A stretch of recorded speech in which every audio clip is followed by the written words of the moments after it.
Chers frères et sœurs, que retirer de ce texte long, de ce texte dramatique, dans lequel notre Sauveur Jésus prend sur lui toute la violence des hommes pour ensuite ressusciter. Je vous avais dit le mercredi des Cendres que Jésus, dans ce temps de carême, voulait nous libérer, qu'il voulait que chacun nous vivions particulièrement une libération. Eh bien, voici sa manière de faire.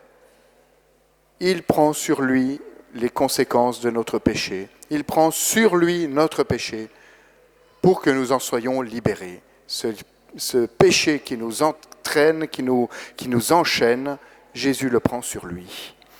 Donc j'avais abordé 5 points pendant cette homélie de mercredi de carême. Tout d'abord, le Seigneur veut nous libérer de la culpabilité. Eh bien, voici ce que Jésus fait. Jésus est l'innocent par excellence qui est condamné. Lui qui n'a aucune culpabilité, il vient prendre sur lui toutes vos culpabilités. Il les prend sur lui et il va en subir les conséquences, à notre place, à votre place.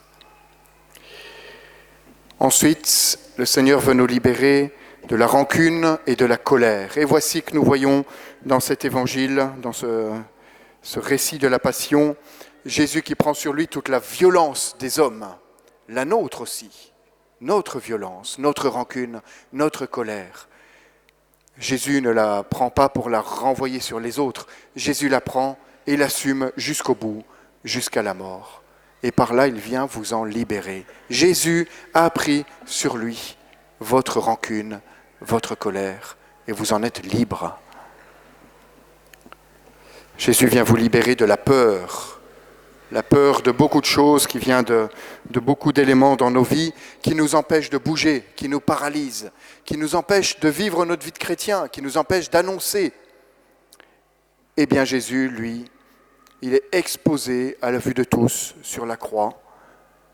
Il ne peut pas se cacher, il est attaché à cette croix qui le montre à tous. Eh bien, en se montrant à tous, il vient prendre sur lui toutes nos peurs et vient là aussi nous en libérer. Jésus vient nous libérer du matérialisme, tous ces éléments qui font que nous avons du mal à sortir de ce monde qui nous attire et nous avons du mal à tourner nos cœurs vers Dieu. Eh bien, Jésus est dépouillé jusque de son vêtement. Jésus n'a plus rien. En étant dépouillé, en vivant cette pauvreté extrême, d'être même abandonné par les siens, eh bien Jésus vient vous libérer de ce matérialisme, de cet attachement au bien matériel. Dernier point, Jésus vient nous libérer de notre désir de reconnaissance, d'admiration. Quel récit étonnant que cette entrée glorieuse à Jérusalem avec les foules qui l'acclament, et puis ensuite les foules qui vont dire « crucifie-le ». À quoi sert l'admiration ? À quoi sert la reconnaissance ? Jésus vient vous libérer, veut vous libérer aussi de ce désir de reconnaissance qui ne sert à rien, sinon d'être manipulé par ceux qui sont autour.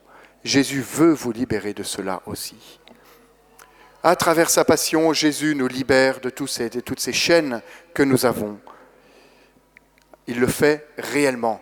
À nous ensuite et à chacun de vous de pouvoir accueillir cette libération qu'il fait dans vos cœurs.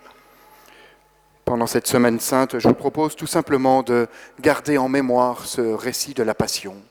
Non pas de manière doloriste pour se faire du mal, mais pour voir comment Jésus vient nous libérer de ces péchés qui nous entravent, de ces tendances qui nous empêchent d'avancer, de ces peurs qui nous paralysent.